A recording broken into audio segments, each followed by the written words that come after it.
Guiones y guionistas, capítulo 89.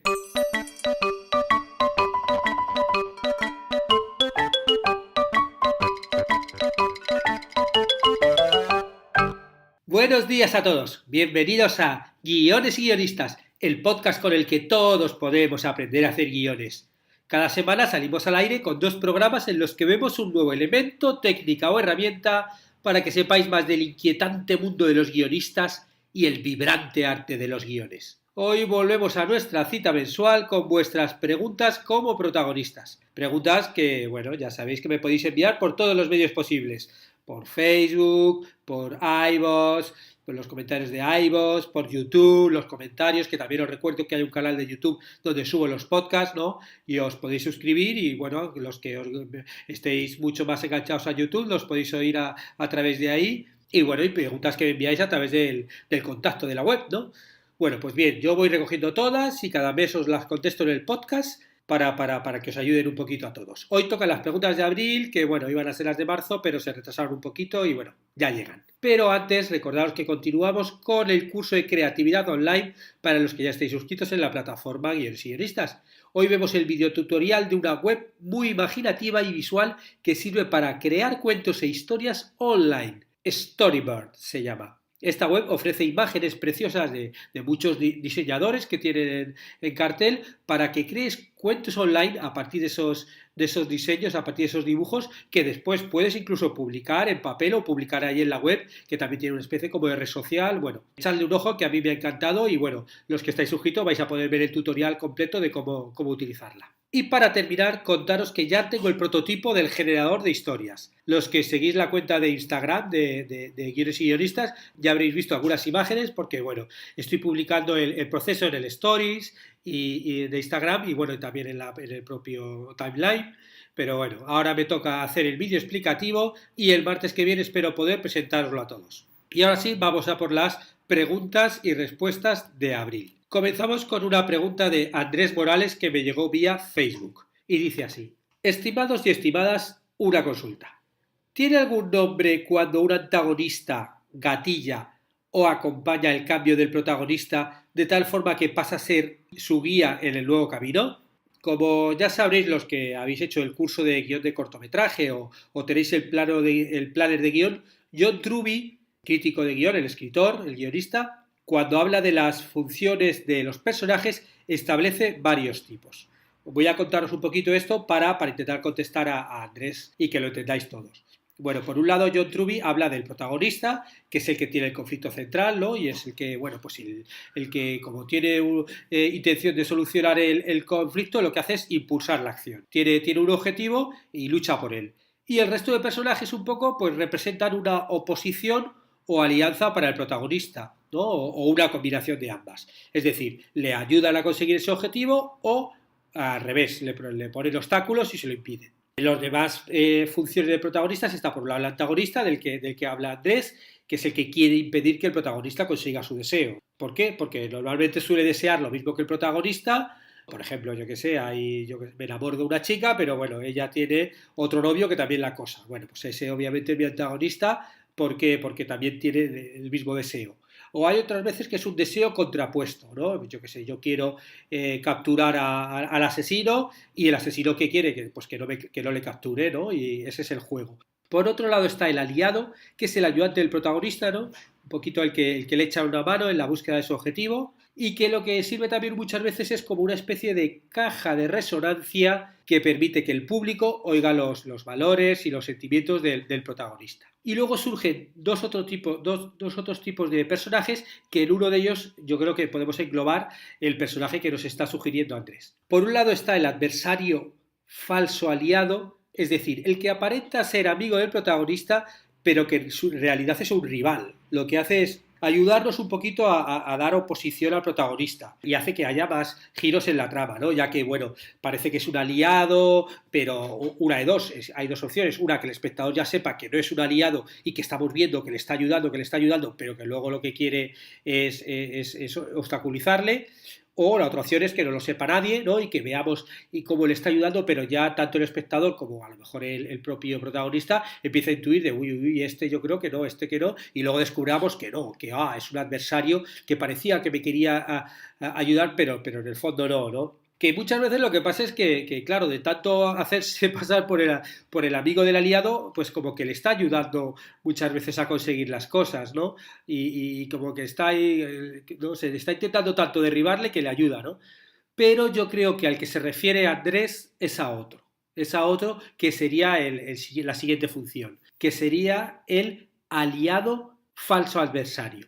Es decir, el que parece un adversario porque está luchando contra el protagonista o que aparenta que está luchando contra el protagonista, pero que en realidad es su amigo. A lo largo de la narración funciona como si fuera un adversario porque le está bueno, se está rivalizando contra él continuamente, pero después se desvela como un aliado. El caso para mí sintomático, que yo creo que lo vais a entender todos, es el de Aníbal Lecter, ¿no? En El silencio de los corderos o El silencio de los inocentes, como se llamó acá en Montevideo, en Uruguay, bueno, y en Argentina, y bueno, yo creo que en más partes de Latinoamérica. Aníbal Lecter, o sea, durante toda la película es un adversario, el tipo está en la cárcel, a Alice la lleva en contra, ¿no? Le intenta sacar sus rollos psicológicos, le da una información, ahora no, ahora sí, ahora no, pero luego en el fondo es un aliado porque quiere, porque le ayuda en su objetivo. El objetivo de ella es encontrar a Buffalo Bill, al asesino, y le encuentra al final gracias a Aníbal Lecter, que le va guiando, le va dando pistas poco a poco, la va medio entrenando para conseguir ayudándolo. Con lo cual es un poco lo que yo creo que decía Andrés, un antagonista que gatilla o acompaña el cambio del protagonista, de tal forma que pasa a ser su guía en el nuevo camino, ¿no? Ese sería, yo creo que el ejemplo, ¿no? Aníbal Lecter. La va como incitando poco a poco, el que es un mega antagonista que se come a la gente, y de hecho hay un momento en la película que cuando él se escapa, todos estamos temiendo de qué va a pasar, va a ir a por ella o no, ¿no? Va a ir, la va a matar o no. Y sin embargo, bueno, hay un momento donde él le dice a ella, no, todo esto lo comenté en el podcast que hice analizando El silencio de los corderos. Mira, os voy a poner el link por si acaso hay alguien que le interese, que hice un análisis del guión. Bueno, pues hay un momento, claro, donde él le dice, no te preocupes, no voy a ir a por ti porque el mundo es más bonito contigo dentro. Es como diciendo, sí, soy tu adversario, sí, me mato a gente, me como gente, pero a ti no lo voy a hacer porque, bueno, el mundo es más bonito contigo dentro, una frase preciosa del guión de Testali, o sea que, bueno, yo creo que este sería el concepto. Luego también hay otro elemento del que podríamos hablar un poquito en la pregunta de Andrés, es que según el viaje del héroe, ¿no? Este personaje podría ejercer de mentor, que de hecho es un poco lo que hace Aníbal Lecter. Aníbal Lecter es el mentor de Clarice. Es un antagonista, es un asesino, es caníbal, pero es su mentor porque le ayuda a descubrir y le va enseñando poco a poco que es un mega mentor porque ella empieza como estudiando en el FBI y al final de la película se licencia. Con lo cual, y este mega mentor es el que le ayuda un poquito a resolver el caso. Bueno, pues dentro del viaje del héroe, esto sería un mentor. Lo que pasa es que sería un mentor, no un mentor positivo, como no suelen ser normalmente los mentores, ¿no? Pues yo que sé, en Star Wars, pues el Jedi, Gandalf, en El Señor de los Anillos, son como una especie de mentores positivos, sino una especie de mentor negativo. Un mentor negativo que es alguien que por lo que sea es adversario del protagonista, pero que ejerce al final de aliado. Con todo esto espero haberte contestado, Andrés. La segunda pregunta es de Fede Ezequiel, pues ya hablo como los uruguayos, y Fede Ezequiel, y viene de Facebook. Y dice así, hola, es la primera vez que entro, quisiera preguntar cómo debo escribir una escena pensada en montaje paralelo. Se trata de algo de lo más común, una conversación telefónica. Ambos interlocutores aparecen en sus respectivas locaciones. Pero entiendo que el cambio de locación es otra escena, y esa es mi duda. ¿Cómo lo redacto en el guión? Muy bien, es una muy buena pregunta de Fede, porque realmente también es una pregunta que todos nos hacemos mil veces cuando estamos empezando a hacer guiones, ¿no? Te pones a hacerlo y dices, ¿cómo lo hago? Bueno, hay como dos formas de hacerlo. Os voy a contar las dos formas, también incluso cuál es la que yo prefiero y la que utilizo, pero antes me gustaría como reflexionar un poquito, porque esto yo creo que nos da para un poquito más, ¿no? Cuando estamos escribiendo una escena compleja, como una conversación telefónica, es importante recordar para quién se está escribiendo. ¿Para quién se está escribiendo? Que vale, sí, nosotros decimos sí, para todos los miembros del equipo, pero hay una persona antes, que sin ellos luego no va a haber producción, casi, ¿no? Que es el lector de guiones, ¿no? Que puede ser lector de guiones de una productora, que les envía guiones y ellos los leen, o el típico lector que está para una selección, para unas ayudas, unas subvenciones, un festival o algo que te da la financiación. Y, bueno, son personas que una vez que se leen los guiones, seleccionan los guiones elegidos y luego ya se los pasan a la gente de la productora o a la gente de las subvenciones para que ya vean si los producen o no. Bueno, pues a este lector hay que ponérselo lo más sencillo posible. Bueno, vamos a hablar un poquito del formato de guión, que bueno, por cierto, si queréis profundizar, hay un podcast dedicado a eso, que os pongo aquí el link, pero bueno, el caso es que el formato de guión tiene un sentido, que es para comunicar lo que el lector de guiones debería visualizar, ¿no? El lector de guiones y cualquier persona que lea el guión. Y para eso, bueno, comenzamos poniendo interior o exterior, para comunicar el área donde está el personaje, luego ofrecemos una localización para comunicar qué entorno tiene este personaje dentro de una escena y luego ponemos día o noche, ¿no? Para dictar lo que deberíamos estar visualizando desde una perspectiva de tiempo, ¿no? Así como el elemento visual de la luz del día o la oscuridad. Estos conceptos básicos están incrustados, ¿no? como si se les hubiera metido un chip en las mentes de los lectores de guión, hasta el punto en que son señales rápidas y fáciles que el lector recoge y traduce en cuestión de milisegundos, al menos cuando se comunican de manera simple y sin complicaciones.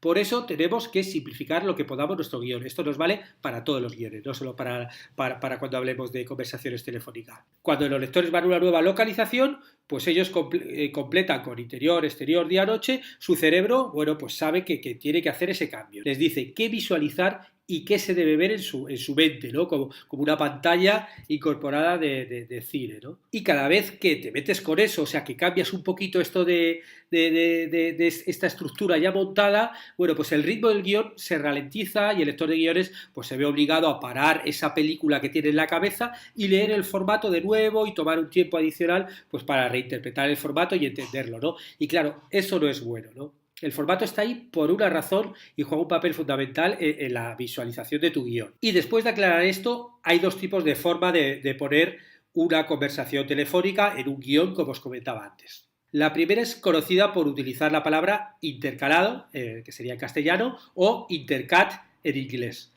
¿no? Por si veis guiones en inglés suelen poner intercat o incluso intercutting. Primero configuramos ambas localizaciones usando encabezados de localización y estableciendo qué personajes están en esas localizaciones. Eso es de forma normal, ¿no? Por el interior, día, y luego lo de la descripción del personaje y luego el siguiente. O, bueno, incluso también podemos hacerlo no solo en dos encabezados diferentes, sino en el mismo encabezado, separándolo por el típico signo de diagonal. Pones, pues yo qué sé, interior, casa de Juan, día, luego la barra y exterior, calle, día, por ejemplo.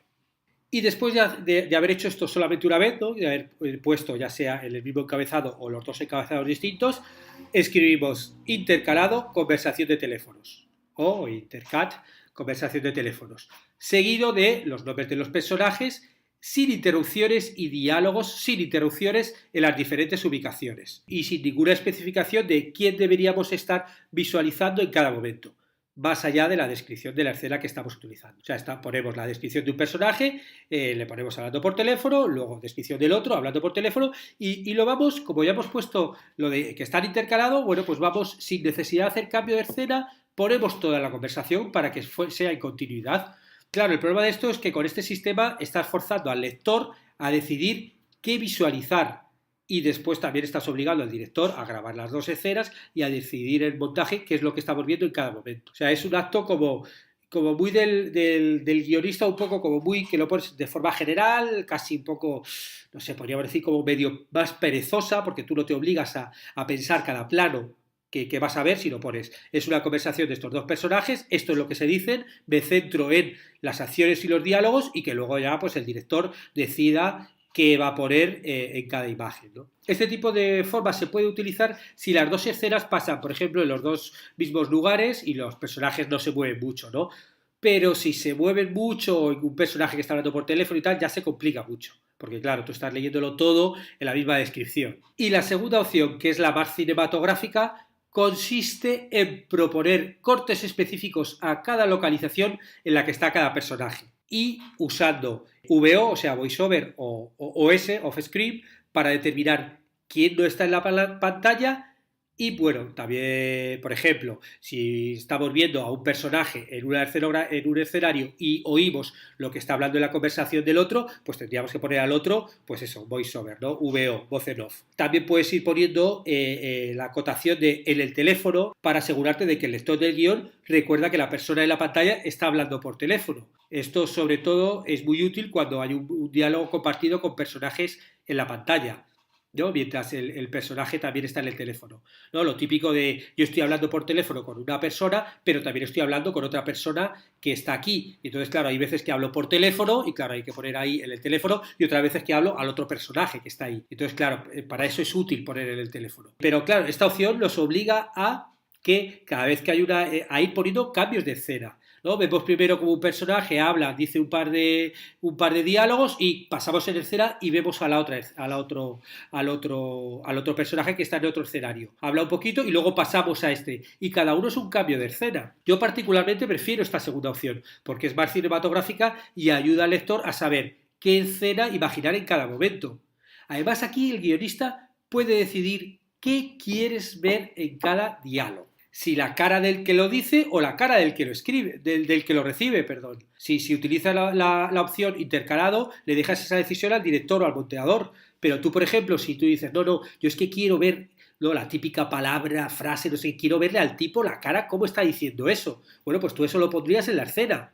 Y lo mismo al revés, si estás diciendo la típica frase y alguien cómo reacciona a ese diálogo que está escuchando, bueno, pues entonces necesito que sea él el que está escuchando en ese momento y la voz en off del otro que está en el otro lado. Por eso yo precisamente prefiero este tipo de opciones que son la que te aconsejaría Fede, pero bueno, tú elige la opción, porque si te pones a ver guiones, verás las dos opciones. De hecho, os aconsejo que si tenéis dudas, lo mejor es que vayáis directamente a buscar guiones profesionales de películas que conozcáis y que yo que sé tengan una conversación telefónica muy potente y es, bueno, vamos a ver cómo lo ha hecho este guionista, ¿no? Bueno, pues esa es la opción. Os dejo también dos enlaces de dos sitios con muchos guiones donde podéis encontrarlos.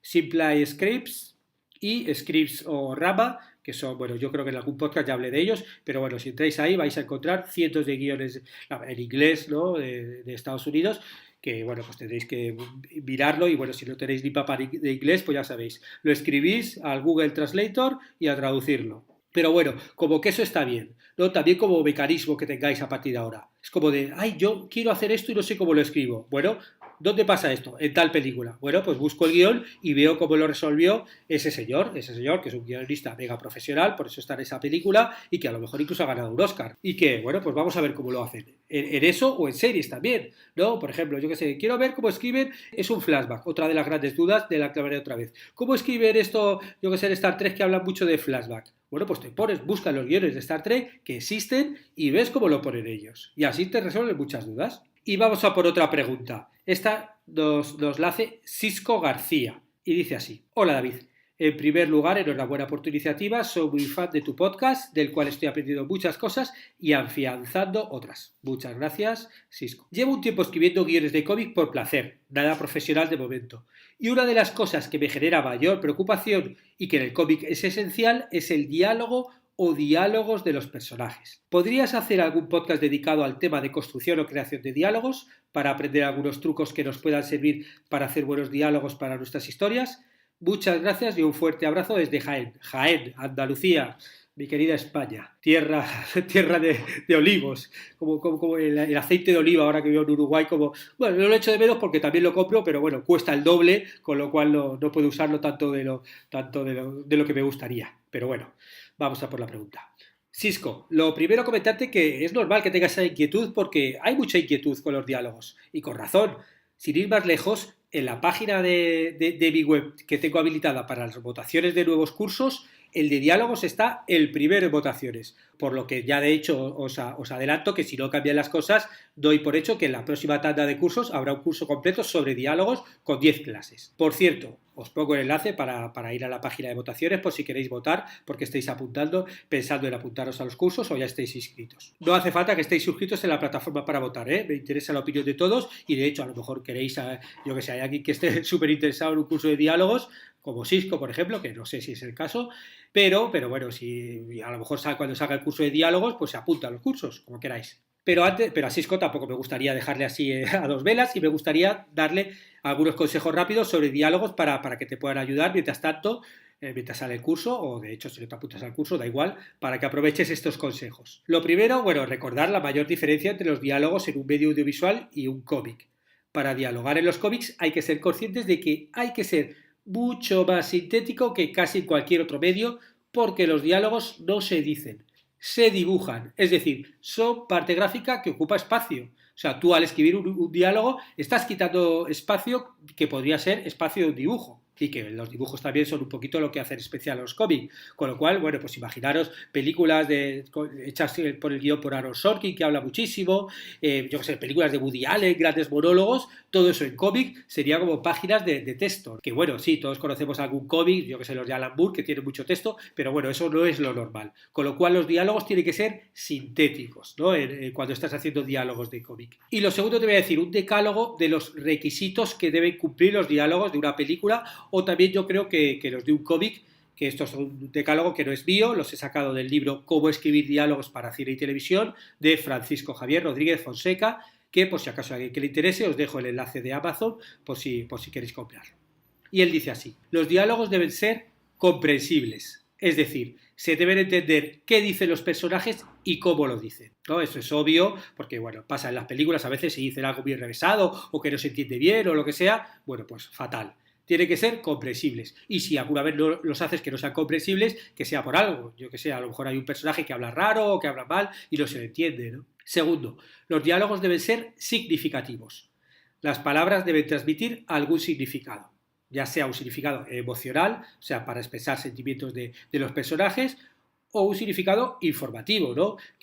Los diálogos, las palabras transmiten los contenidos de la historia según el contexto, ¿no? Y nos van dando información de los personajes, del contexto, de la narración, de la trama, todo eso. Tercero, los diálogos tienen que ser necesarios, o por lo menos tenemos que detectar los diálogos necesarios, ¿no? Hay diálogos que son imprescindibles que no se pueden eliminar. Y es algo que tenemos que tener muy en cuenta cuando hacemos una reescritura. No podemos liarnos a borrar diálogos, así como así, porque cuando quitas uno, probablemente estés retocando los diálogos de otra parte de la película. Siguiente, los diálogos tienen que ser verosímiles. Los diálogos tienen que parecer espontáneos y creíbles en el mundo de la historia que se cuenta.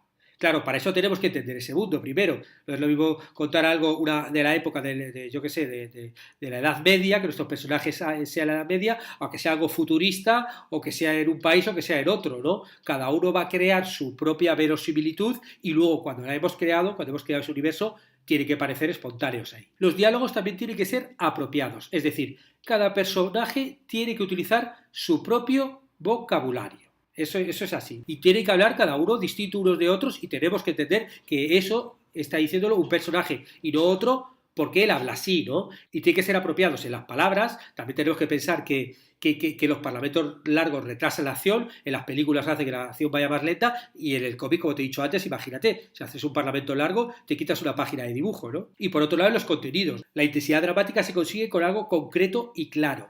No es operativo acumular contenidos en un diálogo. Si pones hay muchas informaciones importantes en un diálogo, Luke, soy tu padre y además Laila es tu hermana y el otro es no sé qué, y el otro, o sea, empiezas a dar mucha información, te pierdes la frase importante que es Luke, soy tu padre. Con lo cual, si tienes cosas importantes que decir, intentas separarlas en varios diálogos, en el caso del cómic, en varias viñetas, ¿no? Siguiente, los diálogos tienen que ser interesantes, tienen que crear expectativas, tienen que sorprender, tienen que mantener el interés, o sea, tiene que haber algo ahí que no sean plomizos, que no sean rollo. Siguiente, los diálogos tienen que ser dinámicos. Tiene que impulsar la acción, salvo, yo que sé, pero los emocionales, humorísticos, que de repente puedes meter humorísticos un rato para aliviar un poco la tensión y pues varios chistes y ahí no pasa nada que haga la acción, o los muy emocionales a veces como que bueno, hay que regodearse un poco en la emoción y bueno, tampoco te impulsa demasiado, pero estás ahí dándole, ¿no? Y ahí también puede tener su propio valor.